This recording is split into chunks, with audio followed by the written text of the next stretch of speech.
ఆది కాండములో మనకి ఆదాము మొదలుకొని 7వ తరానికి సంబంధించినటువంటి హానోకు అనేటువంటి వ్యక్తి జీవితంలో నుంచి ఈరోజు కొన్ని విషయాలు మనం చూద్దాం. హానోకు అనేవాడు దేవునితో నడిచినటువంటి వ్యక్తి. ఎవరు హానోకు? హానోకు దేవునితో నడిచిన తర్వాత దేవుడు తనను తీసుకుని పోయేను కనుక అతడు లేకపోయేను అని ఆదికాండం 5వ అధ్యాయము చూడండి ఒకసారి. ఆదికాండము 5వ అధ్యాయము 22 నుంచి 24 వచనాల మధ్యలో ఉన్నటువంటి లేఖన భాగంలో నుంచి ఈరోజు మనం కొన్ని విషయాలను చూద్దాం.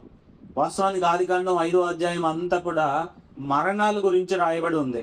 అతడు చనిపోయిను అనే విషయం పదే పదే పదే పదే ఆదికాండము 5వ అధ్యాయంలో మీకు కనిపిస్తూ ఉంటుంది. మీరు 5వ అధ్యాయం చూడండి. ఒక్కొక్కళ్ళు ఆ అధ్యాయంలో అందరూ కూడా ఎవరు ఎప్పుడు చనిపోయారో అనే విషయాన్ని పదే పదే రాయబడి ఉంచాడు పరిశుద్ధాత్మ దేవుడు. అయితే ఇక్కడ హానోకు విషయంలో మాత్రము అధ్యాయం అంతా మరణాల జాబితాతో నిండి ఉంది, కానీ హానోకు జీవితం దానికి భిన్నంగా ఉంది. లోకమంతా మరణం వైపు చూస్తుంటే దేవునితో నడిచేటువంటి హానోకు మాత్రం నిత్య జీవం వైపు చూస్తా ఉన్నాడు. హల్లెలూయా. హానోకు జీవితం ఈరోజు మనకు నేర్పించే పాఠం ఏంటంటే, లోకమంతా మరణం వైపు చూస్తుంది, లోకమంతా పాపం వైపు చూస్తుంది, లోకమంతా ఆశీర్వాదం వైపు చూస్తుంది, లోకమంతా వాళ్ళ ఆశలు నెరవేర్చుకోవడానికి చూస్తుంది. కానీ దేవునిని వెంబడించేవాడు, దేవునితో కలిసి నడిచేవాడు నిత్య జీవం వైపు ఎలా చూస్తాడు అనే విషయాలను మనం ఈరోజు ధ్యానం చేద్దాం. ఒకసారి 5వ అధ్యాయం 24వ వచనం చదవండి. ఆదికాండం. హానోకు దేవునితో నడిచిన తర్వాత దేవుడు అతన్ని తీసుకుని పోయిన గనక అతడు లేకపోయాను. చూడండి, 5వ అధ్యాయంలో మిగిలిన వాళ్ళందరూ కూడా చనిపోయాను, మరణించను అని ఉంది. కానీ హానోకు మాత్రమే మరణించుననే విషయం రాయబడకుండా దేవుడు అతనిని తీసుకుని పోయెను అని రాయబడి. ఎందుకని? హానోకు ఎవరితో నడుస్తున్నాడు? దేవునితో నడుస్తున్నాడు. మిగిలిన వాళ్ళందరూ లోకంతో నడిచారు, కానీ హానోకు మాత్రం దేవునితో నడుస్తూ ఉన్నాడు. ఇందుకే దేవునితో నడవడం అంటే ఏంటి? హానోకు దేవునితో నడిచాడు కాబట్టి మరణం లేకుండా నడిచిపోయాడు, దేవునితో పాటు వెళ్ళిపోయాడు. దేవుడు ఆయన లేకుండా చేశాడు. అక్కడ మరణం ఆయన్ని రుచి చూడకుండానే, మరణం లేకుండా నిత్య జీవనానికి వెళ్ళాడని మనం అనుకోవచ్చు. మిగిలిన వాళ్ళందరూ నిత్య జీవానికి వెళ్ళారనే విషయాన్ని మనం అనుకోలేము. ఎందుకంటే వాళ్ళు మరణించారు. మరణించిన తర్వాత మరలా నిత్య జీవాన్ని పొందారనేది అక్కడ మనకు రాయబడలేదు. కానీ హానోకు మాత్రం దేవునితో నడిచాడు కనుక దేవుడు ఆయన్ని లేకుండా ఏం చేశాడంట? తీసుకుని వెళ్ళిపోయాడు. మరి ఓకే, ఆయన దేవునితో నడిచాడు. ఈ రోజున మరి దేవునితో నడవడం అంటే ఏంటి? ఒకసారి రండి, ఆమోసు గ్రంథం 3వ అధ్యాయం 3వ వచనంలో ఒక చక్కని మాట దేవుడు ఉంచాడు. ఆ ఆమోసు గ్రంథం 3వ అధ్యాయం 3వ వచనంలో దేవునితో నడవడం అంటే ఏంటో మనం చూస్తున్నాం. ఆ దేవునితో నడవడం అంటే చూసే విషయంలో మొట్టమొదటి అంశం ఏంటంటే ఆ ఏకీభవించటం. ఏంటది? సమ్మతించటం, ఏకీభవించటం. ఇప్పుడు దేవునితో మనం నడవాలి. హానోకు దేవునితో నడుస్తున్నాడు అంటే దానికి మొట్టమొదటి రీజన్, ఆయన నడుస్తున్నాడు అనడానికి ఉదాహరణ మనం అర్థం చేసుకోవాల్సిన విషయం, ఆయన దేవునితో ఏకీభవించాడు. ఆమోసు 3:3 చూడండి. సమ్మతింపకుండా ఇద్దరు కూడి నడుతురా. చాలు. ఎవరైనా సరే ఇద్దరు కలిసి నడవాలి అంటే ఒకరితో ఒకళ్ళు సమ్మతించాలా లేదా? ఒకరితో ఒకరు ఏకీభవించాలా లేదా? ఒకరితో ఒకరు ఏకీభవించకుండా ఇద్దరు కలిసి నడవగలరా? మీరు ఆలోచన చేయండి. ఇద్దరు కలిసి ప్రయాణం చేయాలంటే, ఇద్దరు కలిసి నడవాలంటే ఇద్దరు ఒకరితో ఒకళ్ళు సమ్మతించాలి, ఒకరితో ఒకళ్ళు ఏకీభవించాలి. నేను కుడికి వెళ్తానంటే ఇంకొకడు ఎడమకి వెళ్తాను అంటే ప్రయాణం ఎలా సాగుతుంది? కలిసి నడవాలి అంటే మొట్టమొదటి మనకి గుర్తు ఏంటంటే, హానోకు దేవునితో కలిసి నడిచెను అంటే, కలిసి నడుస్తున్నాడు అంటే హానోకు దేవునితో ఏకీభవిస్తున్నాడు. దేవుని మాటతో హానోకు ఏకీభవిస్తూ ఉన్నాడు, సమ్మతించాడు. దేవుని చిత్తానికి మన ఇష్టాన్ని అప్పగించటమే ఆయనతో కలిసి నడవటం. హల్లెలూయా. మన ఇష్టాన్ని దేవుని చిత్తానికి సమ్మతించడమే మొట్టమొదటి అడుగు. ఆయనతో మనం నడిచేటప్పుడు ప్రారంభపు అడిగేంటి? మొదటి అడిగేంటి? దేవుని చిత్తానికి మన ఇష్టాన్ని అప్పగించడమే. అంటే దేవుని చిత్తం ఏంటి? హానోకుకి దేవుని చిత్తం ఏదైతే బయలుపరచబడిందో ఆ చిత్తాన్ని చేయటానికి తను తాను సిద్ధం చేసుకొని సమ్మతించి అడుగు ముందుకు వేశాడు. అది మొట్టమొదటి అడుగు. హల్లెలూయా. మొట్టమొదటి పాయింట్ ఏకీభవించడం, సమ్మతించడం అయితే, రెండవది ఆ సమ్మతించే మనసు దేవునితో ఆయనకున్నటువంటి ఆ రిలేషన్ని, ఆ సంబంధాన్ని ఏదో ఒక్క రోజుకి పరిమితం చేయట్లేదు, కొద్ది రోజులకి పరిమితం చేయట్లేదు. రెండవ అంశం ఏంటంటే నిరంతర సంబంధం కలిగి ఉండటం. నిరంతరం దేవునితో సంబంధం కలిగి ఉండడం. ఒక్క రోజు నడవటం కాదు. దేవుడు చెప్పినప్పుడు దేవుడితో ఒక్కరోజు, ఒక నెల, 2 నెలలు నడవటం కాదు. హానోకు 365 సంవత్సరాలు బ్రతికాడు. 365 సంవత్సరాలు దేవునితో పాటు కలిసి నడిచాడు. 365 దేనికి గుర్తు? సంవత్సరానికి ఎన్ని రోజులు? 365 రోజులు. అంటే హానోకు సంపూర్ణంగా ఒక్క రోజును ఒక సంవత్సరం లాగా ఆయన 365 సంవత్సరాలు బ్రతికాడు. ప్రతి రోజు ప్రతి క్షణము కూడా దేవుని చిత్తానికి తన ఇష్టాన్ని అప్పగించుకుని నడిచాడు. సో నిరంతర సంబంధం కలిగి ఉండాలి. ఆయనతో కలిసి నడవాలి అంటే మనం ఏం చేయాలి? జీవిత కాలం ఆయనతో కొనసాగాలి. నిరంతరము కలిసి నడవాలి దేవునితో. కొద్ది రోజులు నడిచి మనం ఎప్పుడు నడుస్తామంటే మనకి బాగా బాధలు వచ్చినప్పుడు, సమస్యలు వచ్చినప్పుడు, ఇబ్బందులు వచ్చినప్పుడు, ప్రభువా నువ్వు నాకు ఈ కార్యం చేస్తే నేను నీతో నడుస్తా. ఆ కార్యం జరిగే వరకు ఆయనతో నడుస్తాం. ఆయన ఏం చెప్తే చేస్తాం. ప్రార్థన చేయమంటే చేస్తాం, మందిరానికి రమ్మంటే వస్తాం, కానుకలు ఏమనే వాళ్ళంటే ఇస్తాం. ఏం చేయాలన్నా కూడా చేయడానికి ఇష్టపడతాం.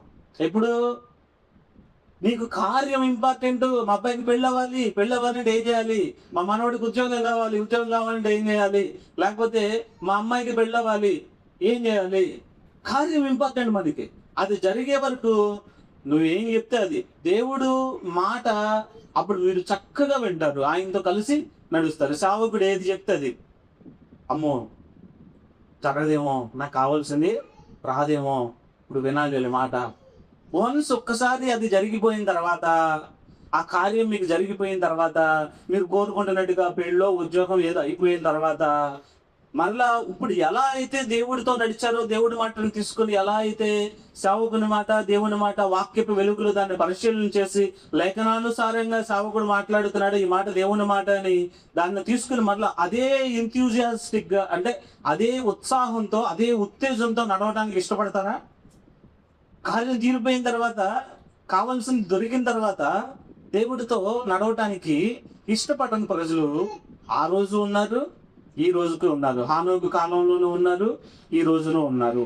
అయితే హానోకు జీవితంలో నుంచి మనం నేర్చుకోవాల్సిన పాఠం ఏంటంటే, ఆయనతో కలిసి నడవాలి అంటే మొదట ఆయనతో మనం నిరంతరము కూడా ఏకీభవించాలి. మొదట ఆ ఏకీభవించడం అనేది నీ అవసరాన్ని బట్టి కాదు, నీ సమస్యను బట్టి కాదు, నీ ఇబ్బందిని బట్టి కాదు.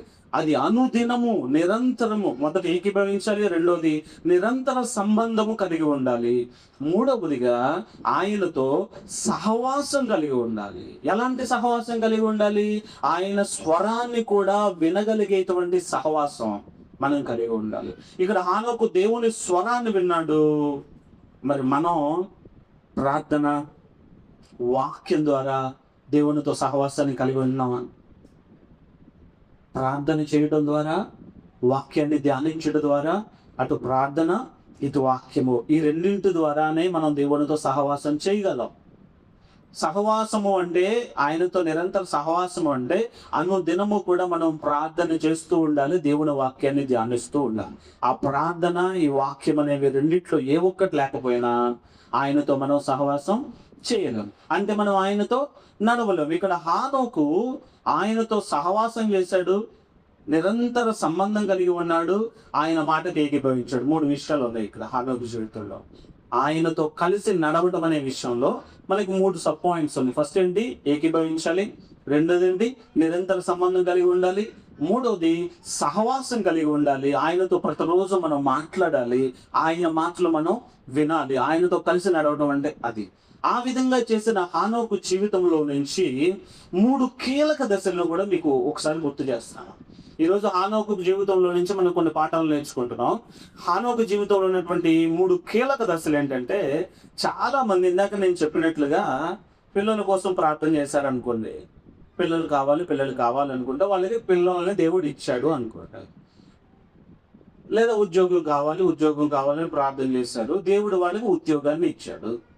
వీళ్ళకి కావాల్సిన దాన్ని దేవుణ్ణి అడిగి పొందుకున్నప్పుడు, పిల్లలు లేనప్పుడు మనకున్నటువంటి జీవిత విధానం ఒకలా ఉంటుంది. పిల్లలు పుట్టిన తర్వాత కొన్ని బాధ్యతలతో కూడిన జీవితం మనకు వస్తుంది. ఉద్యోగం లేనప్పుడు మన జీవితం ఒకలా ఉంటుంది. ఉద్యోగం వచ్చిన తర్వాత కొన్ని బాధ్యతలతో కూడి మనం ఉంటాం కదా. ఇక్కడ మెతుషల అనేటువంటి వ్యక్తి హానోకు యొక్క కుమారుడు. ఎవరు? హానోకు కుమారుడు ఎవరు? మెతుషల. ఆ మెతుషల ఆదికాండం 5:22 చూడండి ఒకసారి. చూడండి 5:22 ప్రకారం మెతుషల పుట్టిన తర్వాత కూడా హానోకు దేవునితో నడిచాడు. అంటే ఇక్కడ నేను ఎందుకు ఈ విషయాన్ని చెప్తున్నానంటే, బాధ్యతలు పెరిగిన తర్వాత ఆ బాధ్యతలను సాకుగా చూపించి దేవునితో నడవటం మానేస్తారు. పిల్లలు కావాలి అని ప్రార్థన చేసినా, లేదా వివాహం అయిన తర్వాత దేవుడు పిల్లల్ని ఇచ్చి ఆశీర్వదించిన తర్వాత పిల్లలు పుట్టారు అని చెప్పి ఆ పిల్లలతో బాధ్యతలు నాకు వచ్చినాయి, వాళ్ళ బాధ్యతలు నేను నెరవేర్చాలి, వాళ్ళ పనులు నాకు ఉన్నాయి అని చెప్పి దేవునితో నడవటం ఆగిపోతారు. ఉద్యోగం కోసం ఎదురు చూస్తూ ఉన్నప్పుడు, చదువుకునేటప్పుడు ఉద్యోగం వచ్చేదాకా ప్రభా దేవా అంటూ ఆయనతో నడుస్తారు. వన్స్ ఉద్యోగం వచ్చిన తర్వాత, పాస్టర్ గారు చూస్తున్నారుగా ఉద్యోగంలో నాకు ఎంత ఒత్తిడి ఉందో, ఎన్ని పనులు ఉన్నాయో, ఇప్పుడు నేను ఎలా నడవగలను దేవునితో? ఆ ఉద్యోగం ఇచ్చిన దేవుణ్ణి మర్చిపోతారు. ఆ ఉద్యోగాన్ని పట్టుకుని దేవునితో నడవటం మానేస్తారు. కానీ ఇక్కడ హానోకు అలా కాదు. బాధ్యతలు ఆయనకు వచ్చిన తర్వాత, మెతుషల పుట్టిన తర్వాత కూడా దేవునితో నడవటం అనేది ఆయన ఆపలా. తగ్గిపోయిందా? పిల్లలు పుట్టిన తర్వాత, బాధ్యతలు పెరిగిన తర్వాత దేవునితో నడక తగ్గిపోయిందా? లేదు. హానోకు తండ్రిగా తన బాధ్యతలు నెరవేరుస్తూనే దేవునితో సంబంధాన్ని కూడా కొనసాగించాడు. హానోకు జీవితంలో మనకి నేర్చుకోవాల్సిన పాఠం ఏంటంటే, నీ జీవితంలో బాధ్యతలు అధికమవుతున్న కొలది అటు బాధ్యతలను బ్యాలెన్స్ చేసుకోవాలి, ఇటు దేవునితో ఉన్నటువంటి సంబంధాన్ని, సహవాసాన్ని కూడా బ్యాలెన్స్ చేసుకోవాలి. దేన్ని కూడా విడిచిపెట్టకూడదు. కుటుంబంలో బాధ్యత నీకు ఎంత ఉందో, తండ్రిగానో తల్లిగానో నీ బాధ్యతను నువ్వు నెరవేరుస్తూనే దేవునితో నీకు ఉన్నటువంటి సంబంధాన్ని కూడా నువ్వు కొనసాగించాలి. ఉద్యోగం వచ్చినప్పుడు ఉద్యోగంలో మునిగిపోయి ఉద్యోగ బాధ్యతలకి ఎంత ఇంపార్టెన్స్ ఇస్తావో, దేవునితో నీకు ఉన్నటువంటి సహవాసానికి, సంబంధానికి కూడా నువ్వు అంత ఇంపార్టెన్స్ ఇవ్వాలి.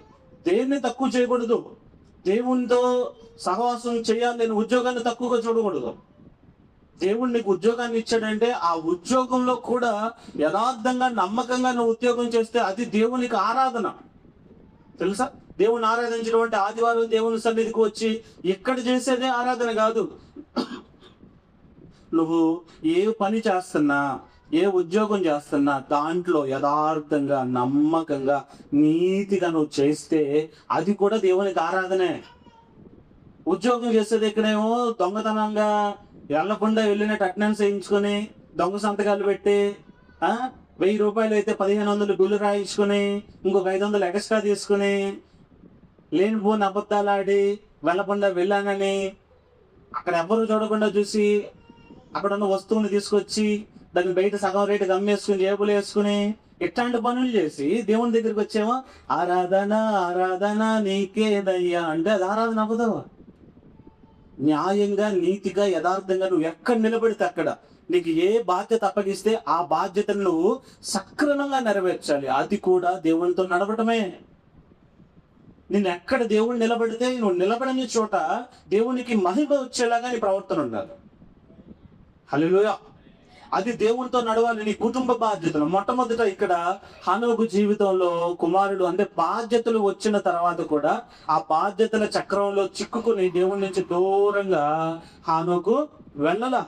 బాధ్యతల్ని బ్యాలెన్స్ చేశాడు, దేవునితో ఉన్నటువంటి సహవాసాన్ని కూడా బ్యాలెన్స్ చేశాడు. అట్లాగే రెండో విషయం, కుటుంబ బాధ్యతలు.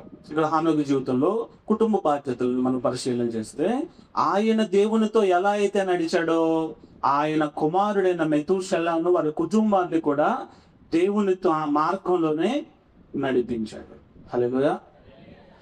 దేవుని మార్గంలో మీ కుటుంబాన్ని కూడా నువ్వు నడిపించాలి. హానోకు ఊరికే ఎత్తబడలా. హానోకుని దేవుడు ఊరికే తీసుకుని వెళ్ళా, మరణం లేకుండా నిత్య జీవాన్ని ఊరికే ఇవ్వలా. ఎన్ని చేశాడు చూడండి. దేవునితో నడిచాడు, యథార్థంగా నడిచాడు, నిత్యము నడిచాడు. ఏదో ఒక్కరోజు కాదు, ఒక వారం కాదు, దినము నడిచాడు, ఏకీభవించాడు, నిరంతర సంబంధం కలిగి ఉన్నాడు, సహవాసాన్ని కలిగి ఉన్నాడు. తర్వాత బాధ్యతలు వచ్చినా కూడా బాధ్యతల్లో చిక్కుకుని దేవునితో నడవడం ఆగిపోలా. అలా నడుస్తూనే తన కుటుంబాన్ని కూడా దేవునితో కలిసి నడిచేలా చేశాడు. హల్లెలూయా. మూడవది, ఆయన ఏం చేసినా ఆయన మైండ్లో ఒకటి ఉండేదంట, నిత్య జీవం అనేదే ఆయన లక్ష్యం. హానోకు నిత్య జీవం మీద గురి కలిగి ఉన్నాడు. నేను నిత్యం జీవించాలి, దేవునితో కలిసి జీవించాలి అనే గురి ఆయన హృదయంలో ఉంది. ఇందాక చెప్పాను నేను, ఆయన 365 సంవత్సరాలు బ్రతికాడు కదా. ఒక సంవత్సరానికి ఒక రోజు వలె ప్రతి దినము ఆయన పరలోకపు దృష్టిలో బ్రతికాడు. పరలోకపు దృష్టితో బ్రతికాడు. మరి మనం ఎలా బ్రతుకుతున్నాం? దేవుడు మనం తీసుకుని వెళ్ళాలంటే మనం ఎలా బ్రతుకుతున్నాం?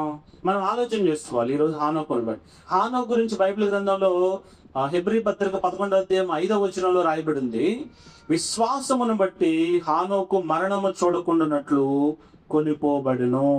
హల్లెలూయా. అంటే విశ్వాసం అనేది దేవునితో నడవటానికి పునాది. ఏంట పునాది? విశ్వాసం అనేది దేవునితో నడవటానికి ఒక పునాది. అది హెబ్రీ 11:5లో కనిపిస్తుంది మీకు. అలాగే యూదా పత్రిక, యూదా ఒకే ఒక అధ్యాయం ఉంటుంది, 1వ అధ్యాయం 14-15 వచనాలలో యూదా హానోకు దేవుని యొక్క తీర్పును గురించి ప్రవచించిన విషయాన్ని అక్కడ తెలియజేస్తా ఉన్నాడు. ప్రవచించాడు అనమాట. హానోకు దేవుని తీర్పు గురించి ప్రవచించాడు. అంటే దీన్ని బట్టి మనకి ఏమర్థం అవుతుందంటే, ఎవరైతే దేవునితో కలిసి నడుస్తారో వాళ్ళు పాపానికి వ్యతిరేకంగా సాక్ష్యం ఇస్తారు. ఏం చేస్తారు? పాపంలో వీళ్ళు కలిసిపోరు, పాపానికి వ్యతిరేకంగా పరిశుద్ధంగా ఉంటారు. ఎందుకంటే దేవుడితో కలిసి నడుస్తున్నారు కదా, దేవుడు పరిశుద్ధుడు కదా. ఆయనతో కలిసి నడిచే మనం కూడా, ఇక్కడ హానోకు కూడా దేవునితో కలిసి నడవటాన్ని బట్టి, పరిశుద్ధంగా ఉండటాన్ని బట్టి పాపానికి వ్యతిరేకంగా సాక్ష్యం ఇస్తున్నాడు. దేవుని యొక్క తీర్పు గురించి ఇక్కడ ఆయన ఏం చేస్తున్నాడు? ప్రవచిస్తూ ఉన్నాడు.